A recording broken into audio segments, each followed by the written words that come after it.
L'inertie est un mur auquel se heurtent les alertes incessantes du contrôleur général des lieux de privation de liberté. Cette autorité administrative indépendante est d'un immense soutien pour dénoncer les pratiques de certains services psychiatriques et les faire progresser vers plus de respect des droits des personnes soignées. Comment faire respecter les droits des personnes vivant avec un trouble psychique lorsqu'elles y sont soignées dans ces espaces? En avant-propos du rapport 2022, Madame Simoneau écrit, entre guillemets, j'ouvre les guillemets, l'espoir demeure. Pour témoigner, André Ferragne, secrétaire général du contrôleur général des lieux de privation de liberté. Il est interviewé par Jean-Claude Aubert, qui a été délégué de la Gironde et aujourd'hui il est administrateur et membre du bureau de l'association. Vous pouvez les applaudir bien fort. Messieurs, c'est à vous.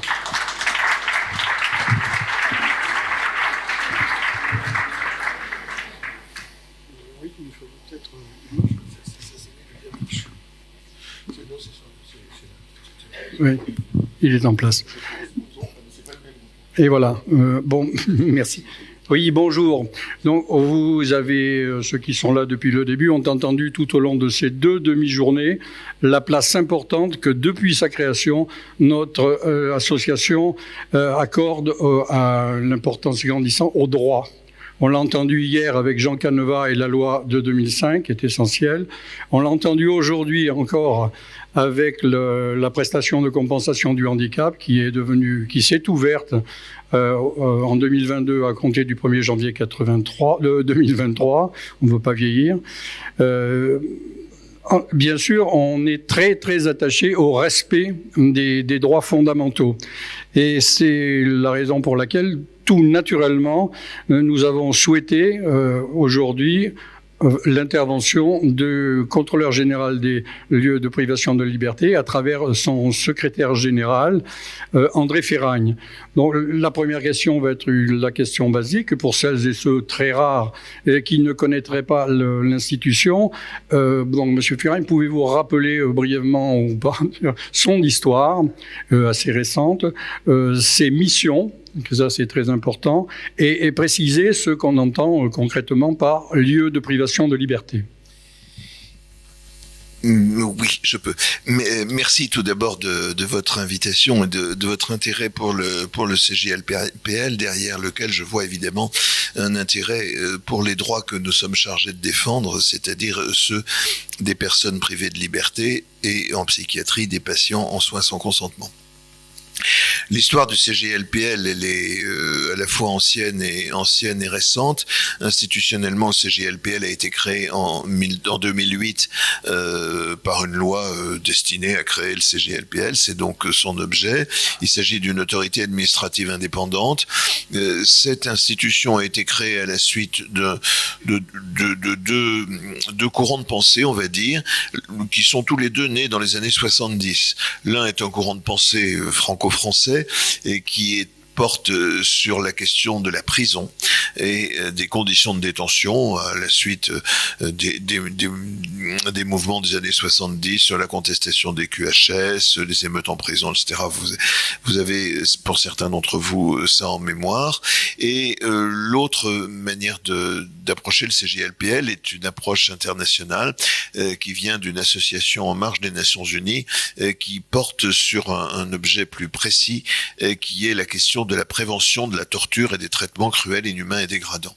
Et donc c'est la convergence de ces deux évolutions qui a conduit en 2008 à créer le contrôleur général des lieux de privation de liberté, qui, au regard des Nations Unies, est le mécanisme national de prévention de la torture et des traitements cruels, inhumains et dégradants, qui, au regard du droit français, est une autorité administrative indépendante chargée de s'assurer, c'est l'article 1er de la loi, du respect des droits fondamentaux des personnes privées de liberté.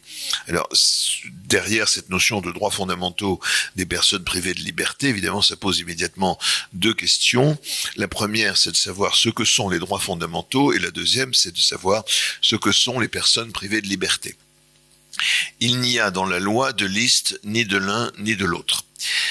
les personnes privées de liberté, c'est la première chose que nous avons réussi à définir, parce que comme nous sommes un organisme de contrôle, il fallait bien savoir où nous allons pour contrôler.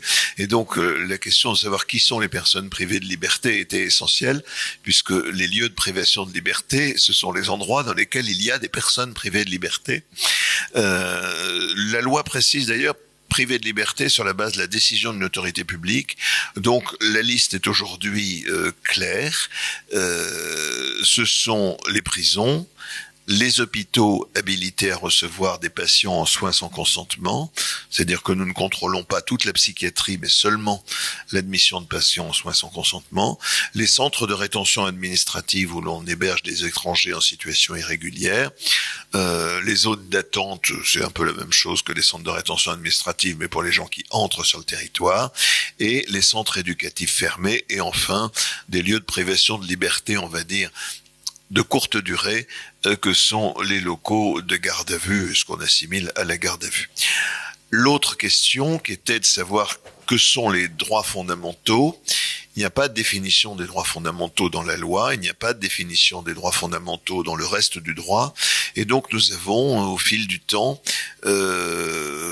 créé une grille d'analyse qui a d'abord été une grille pratique, ensuite qui a été une grille qui nous sert en gros à faire le plan des rapports, et puis qui nous a permis d'émettre en 2020 un document qu'on appelle les recommandations minimales du CGLPL pour le respect de la dignité et des droits des personnes privées de liberté.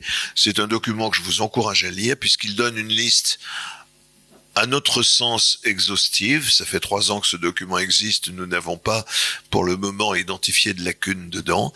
À notre sens exhaustive de ce qu'il faut faire, non pas des droits fondamentaux eux-mêmes, mais de ce qu'il faut faire pour respecter les droits fondamentaux. Donc c'est un document, il y a 257 recommandations articulées en 10 chapitres. Le premier porte sur l'organisation, le second sur l'entrée dans la privation de liberté, le troisième sur la protection de l'intégrité physique et psychique, le quatrième, je crois, sur les conditions matérielles de vie.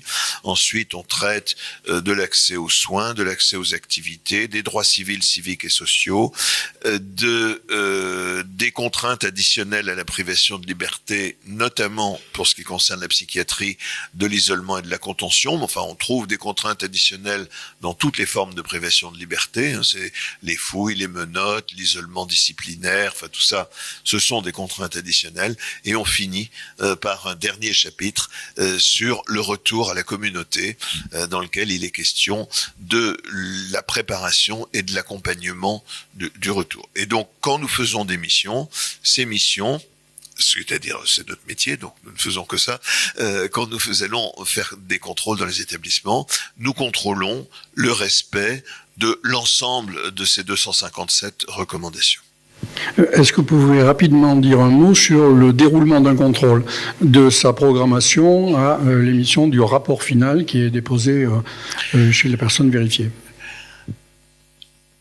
La programmation d'un contrôle, ça résulte de quelques paramètres qui sont variables suivant les établissements. En gros, il y en a 3. Une volonté d'exhaustivité des contrôles, donc un jour ou l'autre, nous allons partout. La considération de la sensibilité du public accueilli, et donc il y a des organismes, et notamment des organismes de petite taille, dans lesquels nous allons plus souvent que dans les organismes de grande taille, parce que ça peut, un centre éducatif fermé par exemple, c'est un organisme qui peut se dégrader d'un jour à l'autre. Parce que c'est petit, parce qu'il suffit de la mutation d'une personne, de l'arrivée de quelqu'un, d'un climat un peu particulier pour que la prise en charge se dégrade très vite. Donc plus les organismes sont de petite taille, plus la manière de prendre en charge les gens est variable. Donc, nous avons tendance à y aller plus souvent. Ça ne part pas des locaux de garde à vue, naturellement. L'autre considération qui entre en ligne de compte, ce sont les informations que nous avons sur un organisme. Quand il y a un établissement pénitentiaire ou un établissement de santé mentale sur lequel on reçoit beaucoup de courriers, sur lequel, notamment pour un établissement de santé mentale, les soignants nous alertent. Ça peut arriver, c'est pas fréquent, mais ça arrive que les soignants, parfois même des médecins, nous écrivent pour nous dire que dans tel établissement, les choses vont mal. En ce moment, on a 2 ou 3 établissements psychiatriques comme ça, dans lesquels on sait que les choses à l'intérieur vont mal. Parce que les gens, le personnel nous écrit. Pour les prisons, généralement, le critère n'est pas exactement le même. Pour les prisons, c'est pas le personnel qui écrit, c'est plutôt les détenus. Donc, quand les détenus nous écrivent en masse, on a, et surtout quand ils écrivent en masse pour signaler des problèmes qui sont à peu près les mêmes, on y va plus vite qu'en temps normal. Donc, on programme les visites, et puis il y a évidemment la question des moyens de visite que nous avons, qui évidemment n'est pas négligeable. Les visites se passent en principe de manière inopinée, et si ce n'est pas de manière inopinée, c'est avec un très faible délai de préavis. Quand on fait une visite annoncée, c'est en principe moi qui les annonce, j'appelle le directeur de l'établissement le mercredi ou le jeudi pour le lundi suivant. Donc ça ne me permet pas de transformer l'établissement. Pour les hôpitaux psychiatriques, on a tendance à prévenir, tout simplement pour ne pas perdre une journée, parce que faire une réunion avec les principaux acteurs d'un établissement psychiatrique, ça prend nécessairement du temps. C'est-à-dire que quand on arrive dans un établissement de santé mentale, c'est pas du tout comme une prison. Dans une prison, on pousse la porte, tout le monde est là. C'est mieux. Dans un établissement de santé mentale, il y a les tours de service, les congés se gèrent de manière différente, les unités ont des activités. Donc, si on arrive le matin, on n'aura pas les 25 responsables d'un établissement de santé mentale l'après-midi à 14h. Alors que dans une prison, oui. Et donc, on prévient, pas toujours, mais on prévient quelquefois, mais c'est 2 ou 3 jours à l'avance. Et de toute façon, la grosse différence entre un hôpital et une prison, c'est que dans un hôpital, il existe 3 hiérarchies différentes, qui n'ont pas autorité l'une sur l'autre, et qui en principe sont en situation de concurrence. Et donc, la question de l'inopiné n'a pas le même. Il peut pas y avoir dans un hôpital, il peut pas y avoir de concertation sur ce qui va nous être dit. Dans une prison, si vous voulez, le directeur d'une prison donne des instructions que tout le monde respecte. Il suffit qu'un directeur d'hôpital donne des instructions pour que ça paraisse immédiatement suspect, d'une part au personnel soignant, d'autre part aux médecins, qui vont évidemment s'empresser de venir nous raconter ce qu'on leur a interdit de nous dire. Donc, si vous voulez, il n'y a pas du tout le même enjeu de confidentialité. Donc, on fait une enquête, une visite qui en principe est programmée sur une semaine, donc avec des équipes dont la taille varie en fonction de la taille des établissements. Sur une semaine, quelquefois 1 ou 2 jours de plus, on fait une visite d'établissement qui mêle en principe à égalité, et malheureusement avec un tout petit peu trop d'attention au sujet administratif et pas tout à fait assez au sujet de la vie ordinaire, mais qui mêle une enquête administrative assez classique, mais orientée sur la question du respect des droits, avec des contacts très approfondis avec les patients et avec le personnel de terrain. Après cette visite, il y a en principe une réunion de restitution dans laquelle on explique aux gens ce qu'on a vu. Alors, je dis en principe parce que la loi ne l'impose pas. On le fait de manière assez approfondie en général. On peut aussi ne pas le faire, notamment quand on est dans un climat très très hostile. Ça n'arrive pas dans les hôpitaux, je vous rassure, mais ça arrive par exemple dans les centres de rétention administrative, ou quand on est dans un climat très hostile, on va leur dire au revoir et puis ça suffit. Ce qu'on pense, ils le trouveront dans le rapport. Donc, après, on fait un rapport provisoire qui est adressé au chef d'établissement et aux magistrats de la juridiction compétente. Pour les hôpitaux, on ajoute quelquefois le préfet ou l'ARS. Et ce rapport provisoire permet à l'établissement de répondre. Et une fois nanti de la réponse, nous faisons un rapport définitif qui est adressé au ministre, de manière définitive. C'est-à-dire que quoi que le ministre réponde, nous ne modifions plus le rapport. Et nous publions ce rapport tel qu'il a été adressé au ministre, accompagné de la réponse du ministre. Quoi qu'il réponde, on ne modifie pas le rapport, on pose sa réponse à côté et on publie ça sur le site internet. Dans les cas très graves, en psychiatrie, c'est arrivé récemment, la dernière fois c'était à La Roche-sur-Yon, au CHS de Vendée. On peut publier un document qu'on appelle des recommandations en urgence, qui est beaucoup plus court, beaucoup plus solennel, qui est publié au journal officiel, qui en général, les recommandations en urgence de psychiatrie les plus célèbres du CGLPL, c'est les premières que nous avons publiées sur Bourg-en-Bresse, le centre psychothérapique de l'Ain. Je pense que vous avez tous cet épisode en mémoire. On en a fait sur le Rouvray à Sotteville-les-Rouen, on en a fait sur le centre hospitalier universitaire de Saint-Étienne, sur le centre hospitalier de Lens. Il y a une fois où je regrette qu'on n'en ait pas fait. C'était sur le centre hospitalier spécialisé de la Candélie, dans le Lot-et-Garonne, où je pense que, regardez le rapport pour ceux qui en sont curieux, je pense que ce qui est consigné dans ce rapport aurait mérité des recommandations en urgence. On l'a pas fait, je pense qu'on a eu tort. Et après, donc, le rapport est rendu public, et ces rapports publics permettent à tout le monde, notamment à vous, de les utiliser dans vos relations avec les établissements hospitaliers, naturellement. Oui, parce que dans ces rapports, il y a des recommandations. Voilà, dans ces rapports, il y a des recommandations, il y a des bonnes pratiques, il y a des recommandations, mais il y a surtout une description extrêmement précise de la vie quotidienne des patients. Il y a une description tout à fait concrète. Ces rapports sont longs, parfois trop. Parfois, il y a des développements administratifs qui sont un peu trop longs, mais il y a surtout des développements sur ce qu'est la vie ordinaire des gens, comment ils mangent, comment ils dorment, comment ils sont enfermés, comment ils sont pas enfermés, comment ils ont la possibilité de sortir. Et ça, si vous voulez, ça vous permet d'avoir une information qui est une information constatée sur place, plus détaillée que celle que donnent parfois certaines équipes, qui vous permet de voir également ce qui se passe quand vous n'êtes pas là. Alors je dis pas qu'on voit tout, hein, loin de là. Il nous en échappe certainement, mais en tout cas, on voit beaucoup de choses et on est en mesure de décrire les choses et puis surtout.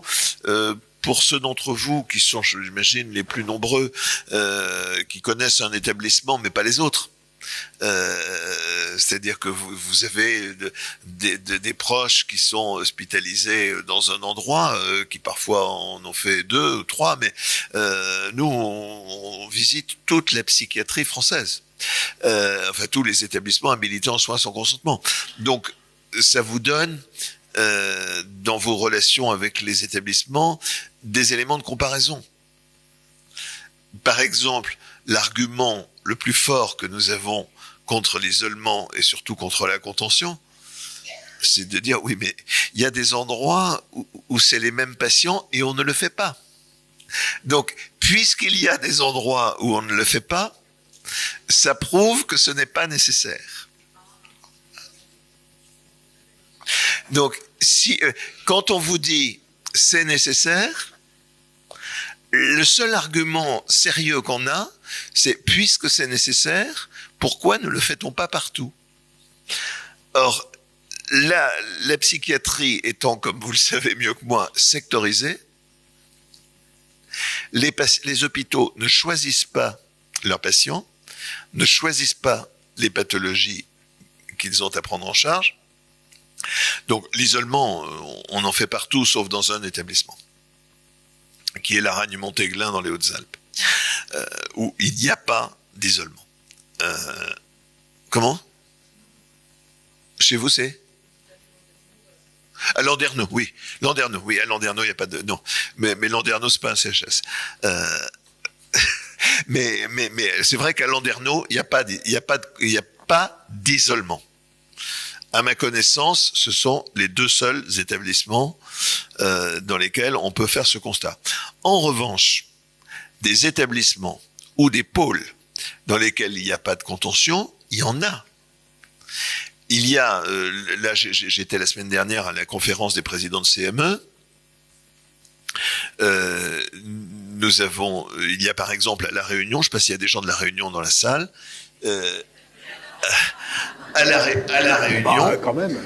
à La Réunion, le président de CME, pas n'importe qui, le président de CME est à la tête d'un plan zéro contention. J'étais la semaine dernière au congrès, pour tous les gens du Sud-Ouest, au congrès d'une association d'établissements qui couvre en gros l'espace géographique de la chocolatine, qui s'appelle la Ferepsi.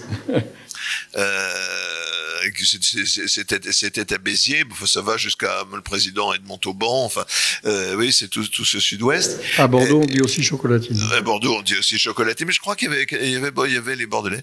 Et donc, cet espace, ils ont un plan régional de réduction de l'isolement et de la contention. Donc, si vous voulez, avec des initiatives locales, ces trucs, ça fonctionne. Et donc, vous pouvez avoir dans nos rapports, sur les éléments de contrainte notamment, les 3 éléments de contrainte, les services fermés, l'isolement, la contention, c'est plutôt dans l'autre sens,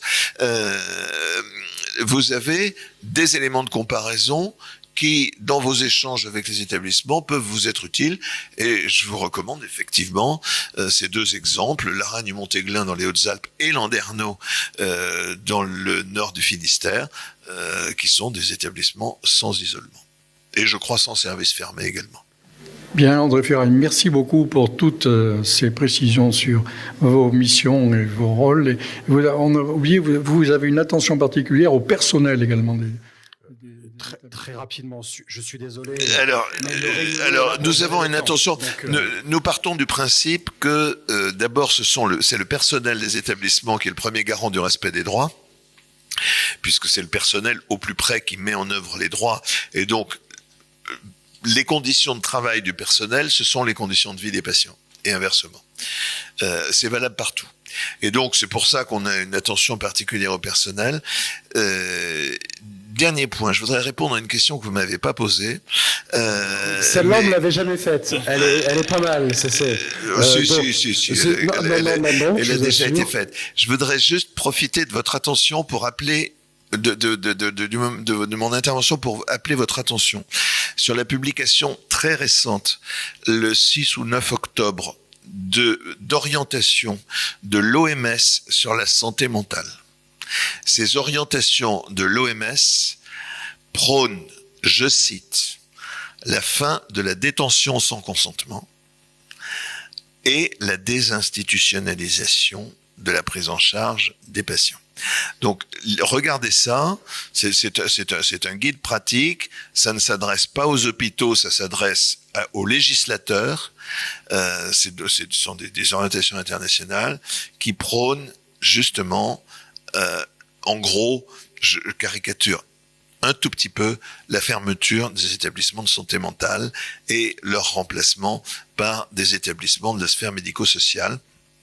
Alors, il y a une part d'illusion peut-être, vaste débat, il y a peut-être là-dedans une part d'illusion, probablement, mais il y a aussi une part qui, à mon avis, est bonne à prendre. Voilà, j'ai fini. Merci beaucoup. Merci beaucoup, merci à tous les deux.